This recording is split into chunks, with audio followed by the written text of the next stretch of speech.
अगर आप चाहते हैं कि माता रानी की या फिर आपकी कुलदेवी की विशेष कृपा आपके ऊपर बनी रहे तो आपको एक काम करना चाहिए। आपको नवरात्रि के प्रथम दिन जो आप घट स्थापना करते हैं, जो पानी वाला नारियल आप कलश के ऊपर रखते हैं, अगर 9 दिन के अंदर उसमें अंकुर फूटने लगे या फिर छोटा सा आप देखोगे व्हाइट कलर का यानी सफ़ेद कलर का एक बीज दिखाई देगा ऊपर आ जाता है, तो यकीन मानिए माता रानी आपसे बहुत खुश हैं।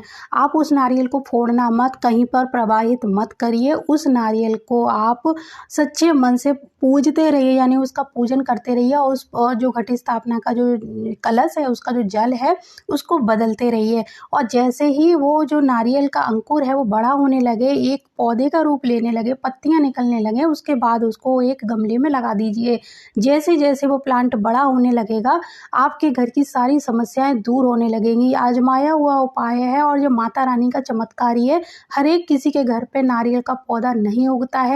बहुत किस्मत वाले लोग ही होते हैं जिनके यहाँ 9 दिन में उसमें अंकुर फूटकर और नारियल का पौधा निकलना शुरू हो जाता है। बहुत सारे लोगों का पौधा एकदम से लगता है कि निकलने वाला है, लेकिन कुछ दिनों के बाद वो खराब हो जाता है। तो अगर आपके नारियल में भी इस तरह का कोई बीज निकल आए तो उसे विशेष देखभाल की ज़रूरत होती है, तो आप उसकी देखभाल करिए क्योंकि माँ कुलदेवी आपसे बहुत खुश हो चुकी हैं और उनका आशीर्वाद आपको प्राप्त हो गया है, ये उसी का एक संकेत होता है।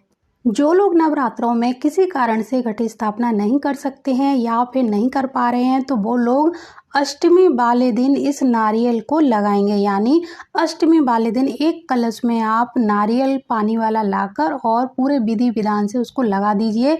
उसमें भाव देना है कि हे माँ कुलदेवी, मैं अपने घर में आपको आमंत्रित करता हूँ या कर रही हूँ, मेरे सारे संकटों को दूर करिए। और उन्हें कुलदेवी स्वरूप मानकर उस जल में नारियल का फल है जो आप लेके आए हो उसको लगा दीजिए और उस पर स्वास्तिक चिन्ह बनाइए, हल्दी और कुमकुम चढ़ाइए, रोज धूप दीप दिखाइए और हर शुक्रवार को उसका पानी बदलिए। यानी हफ्ते में एक दिन उसका पानी बदलना है आपको। और पानी कम से कम इतना होना चाहिए कि नारियल का नीचे का हिस्सा डूबना चाहिए। यानी नारियल का जो हिस्सा है जिसकी पूंछ वाला हिस्सा होता है वो नीचे होना चाहिए और उसका मुंह जहाँ 3 आंखें होती हैं वो ऊपर होनी चाहिए। आप थोड़ा छील कर रख सकते हैं, यानी मुंह उसका दिखना चाहिए। आंखें किधर हैं? आंखें ऊपर होंगी और तो उसका जो नीचे वाला भाग है वो पानी में डूबना चाहिए। बर्तन इतना बड़ा लीजिए कि नीचे वो हर समय गीला रहना चाहिए। पानी का बस बदलने का आपको ध्यान रखना है, बाकी किसी चीज़ की ज़रूरत नहीं है। और अगर आप माता रानी की विशेष कृपा आपके ऊपर हो जाती है तो 1-2 महीने के अंदर अंदर इसमें से पौधा निकलना शुरू हो जाएगा। बहुत सारे लोगों ने सालों बहुत इंतज़ार किया, बहुत बार लगाया लेकिन नहीं हो पाया। तो ये भी किस्मत वाले लोग ही होते हैं जो इसमें पौधा उगा पाते हैं।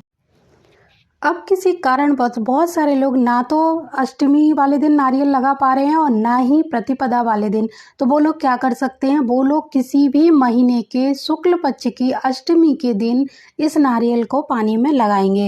और विधि विधान वही होना चाहिए, यानी आपको जगह को स्वच्छ करना है और एक कलश लाना है, उसके अंदर नारियल को स्थापित करते समय अपनी भावनाएं व्यक्त करनी है, माता स्वरूप मानना है। और इस नारियल को यानी इस कलश को उठाकर आपको अपने घर के ईशान कोण में, पूजा घर में ईशान कोण के अलावा आपको उत्तर या पूर्व दिशा की कोई जगह मिलती है वहाँ पर लगा देना है। आपको कोई अलमारी मिलती है जहाँ पर आपका ईशान कोण आ रहा है, उस अलमारी में भी रख सकते हैं, पूजा घर में भी रख सकते हैं।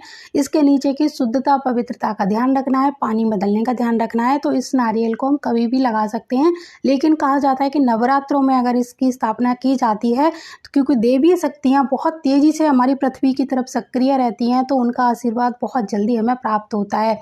बहुत सारे लोग इस नारियल में से पौधा उगा पाए हैं जिनकी पोस्ट मैं अपने पेज पर डाल चुकी हूँ। आपने देखा भी होगा, लोगों ने हमें भेजा था कि हमारे यहाँ पौधा निकला है और कुछ लोगों का निकला था लेकिन वो एकदम से ख़त्म हो गया 1-2 महीने बाद, और कुछ लोगों का अभी भी बना हुआ है। और उन्होंने खुद बोला है कि वो बहुत बड़ी परेशानियों में थे, आपदा में थे, जिनसे उन्हें मुक्ति मिल रही है और उन्हें बहुत सुख की अनुभूति हो रही है। यकीन मानिए बहुत चमत्कारी उपाय है ये। नारियल का पौधा लगने से लेकर उगने तक का एक लंबी प्रक्रिया, यानी काफ़ी लंबा समय लगता है उसको उगने में, इसलिए आपको थोड़ा सा धैर्य धारण करना पड़ेगा। कुछ लोगों का तो 1 हफ्ते में निकल आता है, कुछ का 1 महीने बाद, तो कुछ लोगों का 6-6 महीने बाद भी पौधा निकला है। और अगर इससे ज़्यादा समय हो जाए और बीच में नारियल ख़राब हो जाए तो आप उसको बदल भी सकते हैं। ऐसा नहीं है कि नारियल ख़राब हो जाए और आप उसको लगा ही रखें, इसलिए चेक करते रहिए कहीं वो ख़राब तो नहीं हो गया, कहीं चूहों ने उसको काट तो नहीं दिया, उसमें होल तो नहीं हो गया है, वो चटक तो नहीं रहा है, क्योंकि कई लोगों का नारियल चटका भी है, तो इसको अपशगुन मत मानिए। ये भी एक संकेत होता है कि कोई विपत्ति आई थी और माता रानी ने उसको दूर कर दिया। तो अगर नारियल आपने लगाया है और उसमें थोड़ा-सा देर हो रही है, विलम्ब हो रहा है, तो भरोसा रखिए, अगर आपकी साधना सच्ची है तो वो पौधा ज़रूर निकलेगा।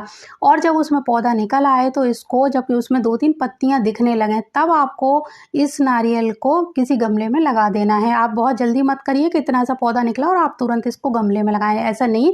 आपको एक कम से कम इतना बड़ा उसकी पत्तियाँ हो जाएँ, थोड़ा प्लांट इतना बड़ा हो जाए, उसके बाद उसको एक गमले में रखिए। उस नारियल को उठाकर एक मिट्टी में दबा दीजिए और इस गमले को घर के अंदर या घर के बाहर या पूजा घर में कहीं पर भी रख सकते हैं। और फिर भी आपको पूजा करते रहना है, आपको मान के चलना है कि इस नारियल में अब आपकी कुल देवी का निवास है, इसलिए इनकी भी माँ तुलसी की तरह आपको पूजा और देखभाल करनी पड़ेगी।